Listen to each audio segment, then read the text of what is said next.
Good morning and welcome back to the New Zealand Space Agency, where today we have some more rockets to launch. But first, let's go ahead and get into our New Zealand fact. My first one today is that in 1893, New Zealand was the first nation to let women vote. And in 2012, New Zealand held the first ever weather report spoken in the Elvish language. Let's see what we can do about this rocket to have it return safely, since that's our next contract. And I really want to get stuff done today. Now that the spaceplane program has been discontinued, we can stop wasting time on that. And let's see what I can do with this.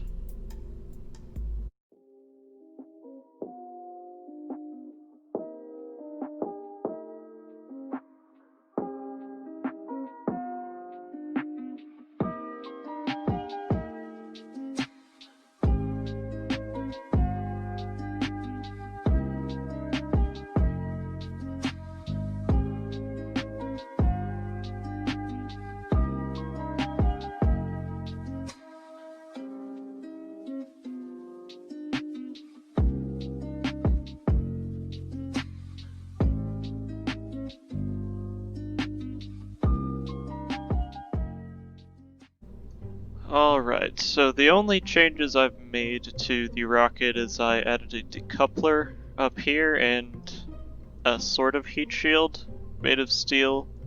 I think this should angle itself because the center of mass is going to be down low, so it should angle itself into the atmosphere correctly. But if not, then we're going to have another explosion. But again, I'm not a rocket scientist, so this is probably the best we can hope for now. So anyway, the Able 2 is going to go out to the launch pad. Alright, so we just unlocked early materials science. So that gets us these monopropellant tanks, some decouplers and adapters, like aluminum stringer tanks. I think that's good. I maybe need to do some more research here in a second, but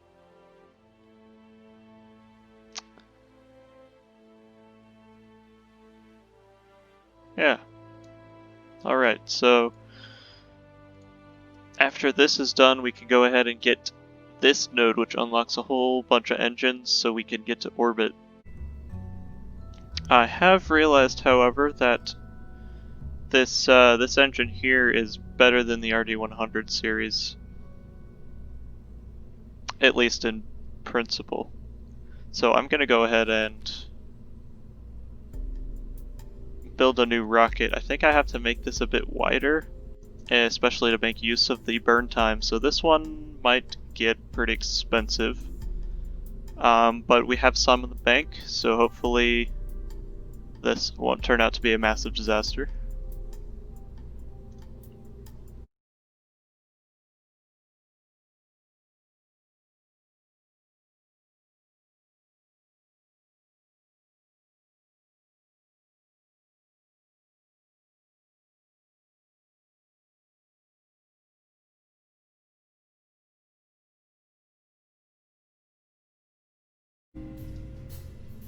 And that part's still in development, which makes sense.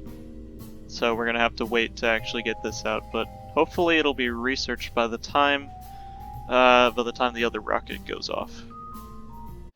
And yep, I've just been fast forwarding time to get that rocket done, and the basic rocketry tech, which I believe is the one, no, not quite, but it does unlock the good engine. So there's a chance that after this we might be able to just barely get into orbit. I don't recall how much delta V that requires. Let me look that up actually, that's important to know. Yeah, so we need 9,400 meters per second to be able to get into orbit. Not sure how possible, but you know, we're trying this anyway, so I believe in the the scientists and engineers at the New Zealand Space Agency anyway, even if it is a little bit out of our league. But we could certainly try.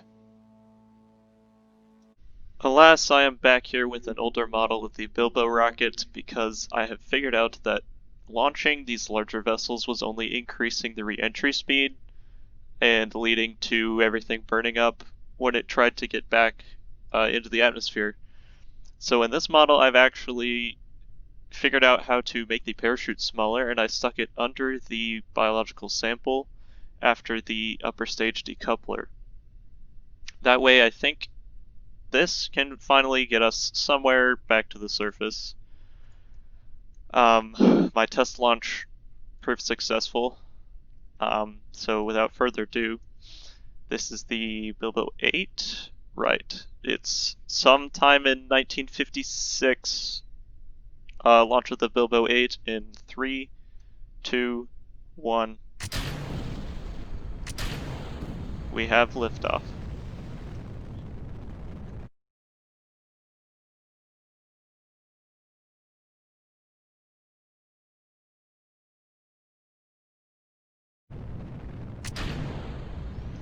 Stage separation successful. Looks like our upper stage engine finally, well, not finally, I've got this thing down, it's not going to fail anymore.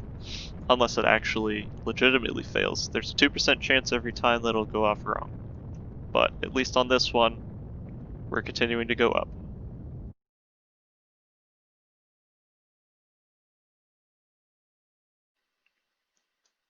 Alright, engines have burned out, and it looks like our apoapsis is going to be about 270, which is just slightly higher than I got on my test run. So hopefully this time the parachutes will work, actually, and it won't burn up. And that'll net us, I forgot how much money this gives us, but it's quite a bit. And then we can actually finally get onto the long-range orbit contracts. Since the re-entry and surviving a re-entry is one of the prerequisites to the orbit contracts, and that's why I haven't been able to do anything related to that. Anyway, let's go ahead and speed this up.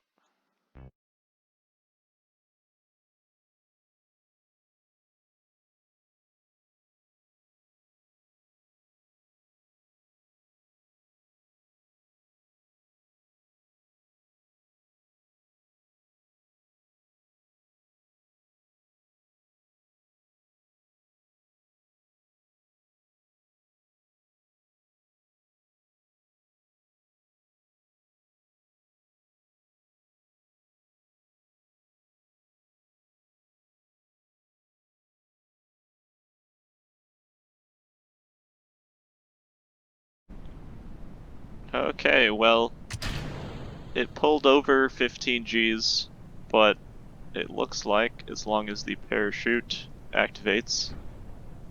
There we go. We have just secured that contract, and now we can get on to bigger and greater things for the New Zealand Space Agency. The engineering team at Mission Control is happy as always that we're making progress. We have some alarming news, however, that the Soviets are getting very close to launching their own satellite, possibly by the end of next year. So we're going to have to pull together and pool our knowledge and get another satellite out there fast before they can.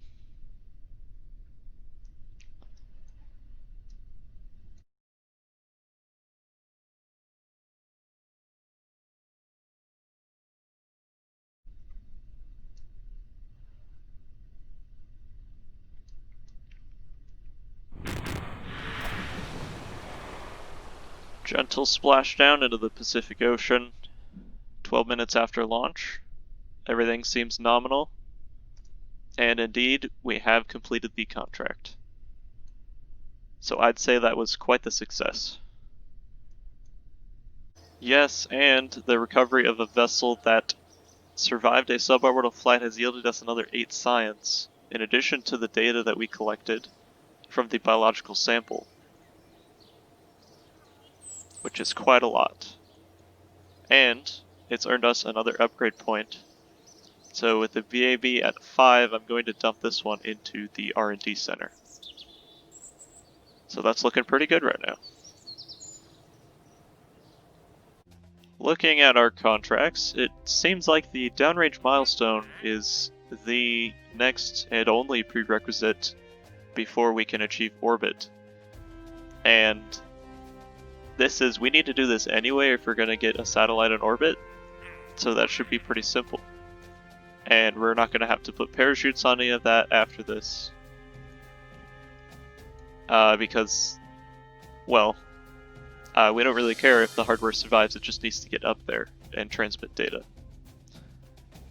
Maybe we can even get some solar panels on the thing. But we also have some new film return. I'm not sure if that's something we are going to be wanting to do.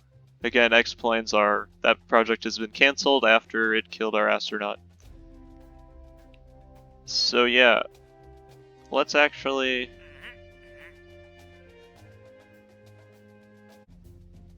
We can grab this contract though just for a bit of extra cash. Which puts us at 80 funds, and I'm going to just dump one extra upgrade point into the vehicle assembly building.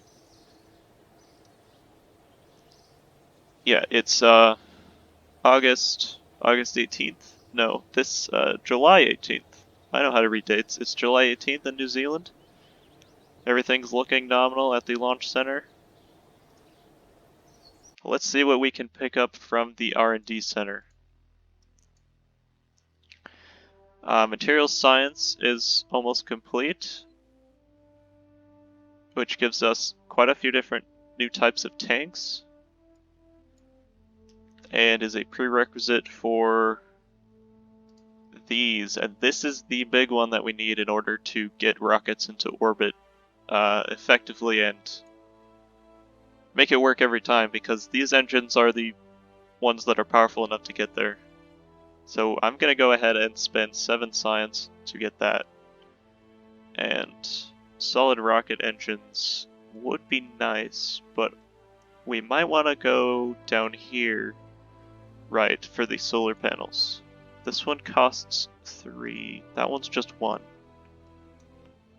And none of these spaceplane techs are prerequisites to anything else that we need. So ignoring that is going to save us a ton of science. And yeah, we need this in order to put a person in space, but that's a little bit down the line. The first New Zealander in space is probably going to be a little while until that happens.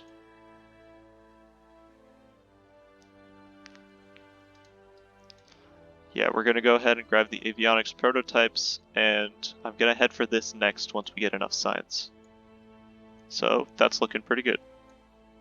We have the Able 6 sitting on top of a Legolas 2 rocket on the launch pad at the New Zealand Space Center. The date is August 22nd, 1957. With 10 seconds to go. 8, 7, 6, 5, 4, 3, 2, ignition sequence start, 1. And we have liftoff of the Able 6.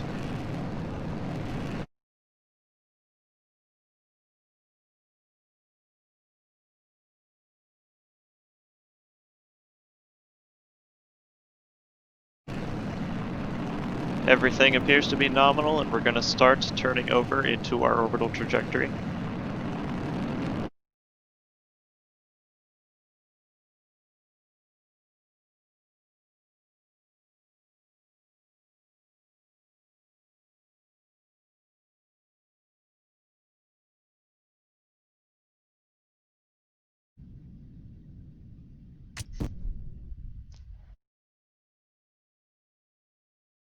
First stage burns out, the second stage lights successfully.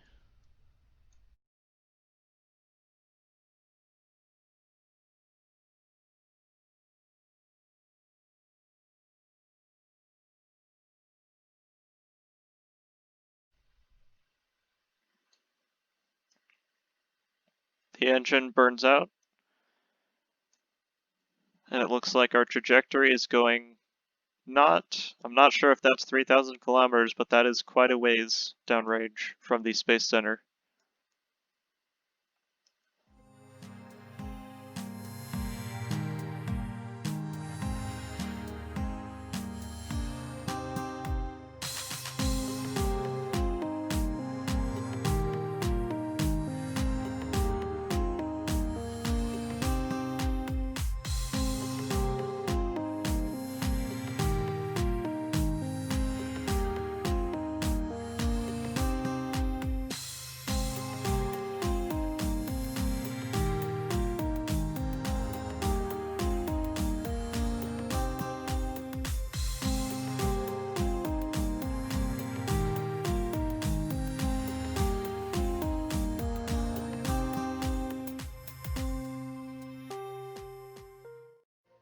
As the Able 6 reaches its apoapsis, I don't think we're going to be making it 3,000 kilometers downrange, but we're getting over halfway, which is a huge step, as well as collecting a bunch of science for our R&D department to piece together. This thing is going to burn up upon re-entry, no doubt, due to its immense speed at the moment. But I call that semi-successful at least.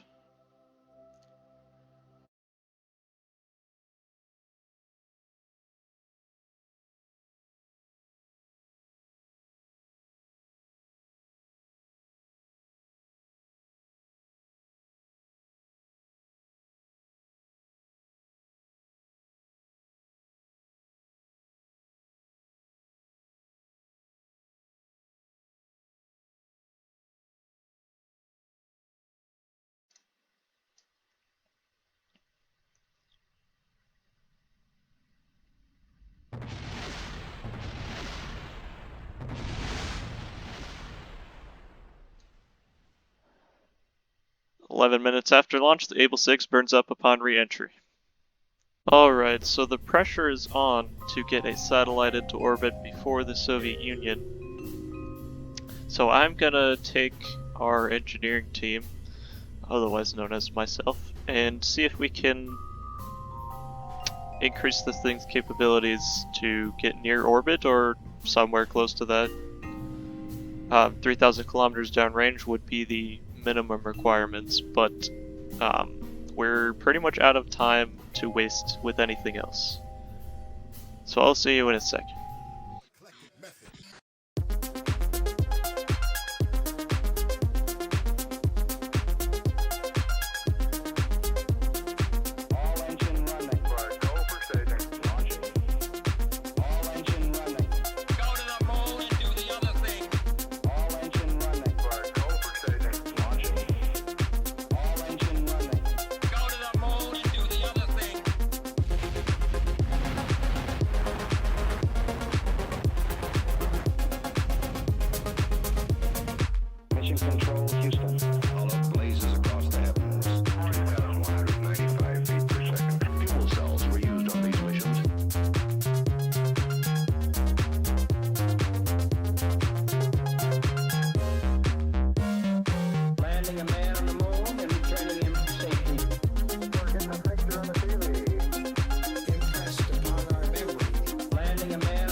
'So that took a very long time, but now I'm trying to get one last contract so that I can actually afford to launch the massive rocket that I just built because all the parts are extremely expensive.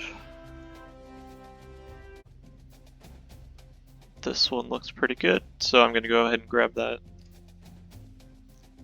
So something that I have been ignoring a little bit is rush building things, which should have saved me more time if I had been using it more, but I'm going to rush these now since we don't have uh, very much time left. Alright, nothing special to talk about here, just another routine launch of a sounding rocket. In 3, 2, 1.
Okay, now that everything on this rocket is tooled and it's at a reasonable construction time, let me explain a little bit. First off, these engines on the first and second stage I got with the next tech down the line of the orbital rocketry. I believe it was 1957 orbital rocketry. And this tank is going to be wider, but I'm planning on using this diameter from now on quite a bit. Everything is tooled. The avionics are on each stage to control it, and in the interstage here, I placed some RCS thrusters and ullage boosters so that this thing can light once it decouples. And this core up here has no controls, so that's why that exists pretty much. These two upper stages are just basically a sounding rocket copy pasted onto the top of this thing. But the most important thing is I need to come up with a name. I had one. Give me a second. Alright, so I have remembered what it was, and I'm going to call this the Koha 1, which, according to Google Translate at least, is a Maori word for gift, because this is New Zealand's gift to the stars, which is pretty cool, in my opinion. I don't know if cool is the right word, but without further ado, this thing's a lot cheaper than I was first expecting, which is good. I have some unfortunate news in that on October 4th, just 2 days ago, the Soviet Union had launched their first satellite into orbit. We still have a chance to beat the United States if we try hard enough, because our rocket is, it's on the way. Alright, sitting at the launch pad on the morning of March 10th, the Koha 1 is preparing to launch. All pre-flight checks are finished, scientific instruments are active, and with nothing left to lose, 10, 9, 8, 7, 6, 5, 4, 3, 2, ignition sequence start, 1.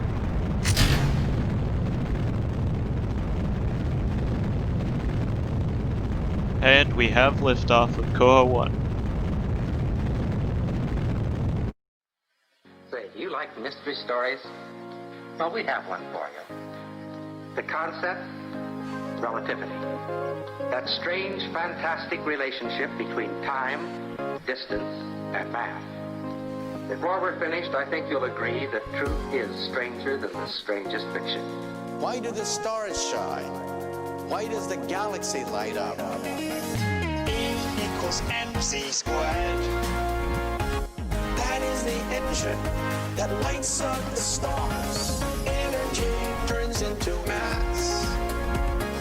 E equals mc squared. That is the secret of the stars. That is the secret of the stars. Now listen carefully. The faster you move, the heavier you get. The energy of motion turns into m, your mass. Energy of motion. Energy equals mass times the speed of light squared. An awful lot of energy for a tiny amount of mass. Light travels at the same speed, no matter how you look at it.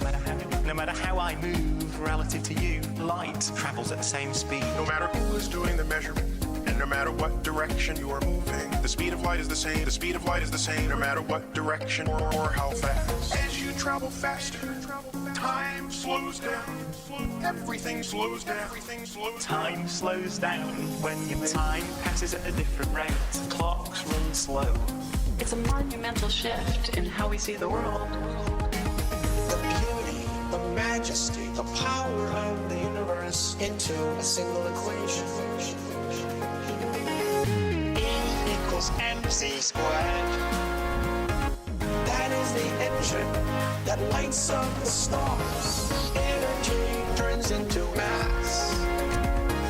E equals mc squared. That is the secret of the stars. It's a beautiful piece of science. It's a beautifully elegant theory. It's a beautiful piece of science. It's a beautiful. A planet like the Earth is kept in orbit.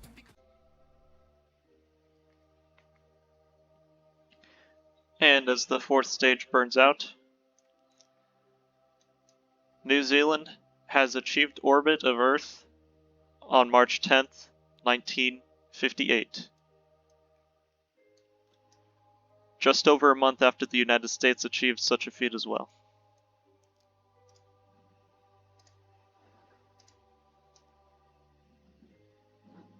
The people of New Zealand look on with wonder as the satellite drifts around the Earth, emitting a small signal every 5 minutes. This took quite a lot. I spent a lot of time redesigning this rocket, and at least now we're finally here. So that's pretty cool, I would say.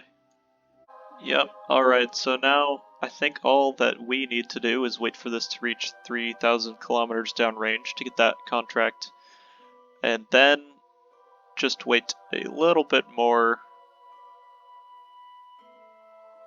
Yeah, just wait a little bit more until we can accept that the orbit contract, and if it doesn't give it to us, I'm just gonna figure out a way to cheat it so that I get it, because you know, this is satellite, but the game might not count it.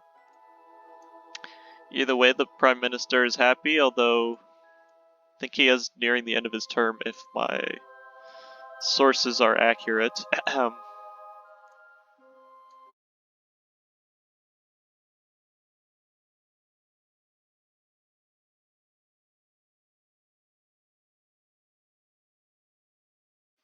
Yeah, apparently we lost connection.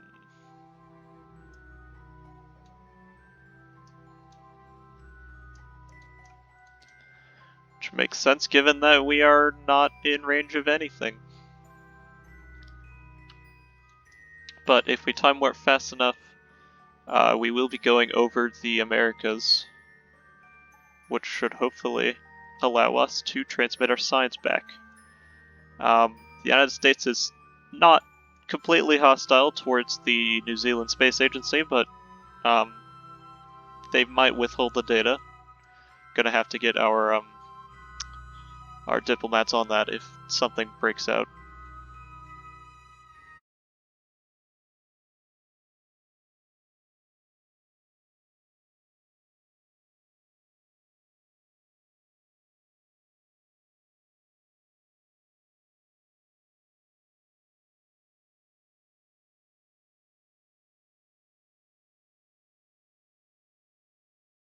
Just to note also, we're breaking a ton of these altitude contracts, which is getting us even more money. Now almost at 200,000 funds. Either way, I think this is a good place to stop the video, so I guess I will see you guys next time.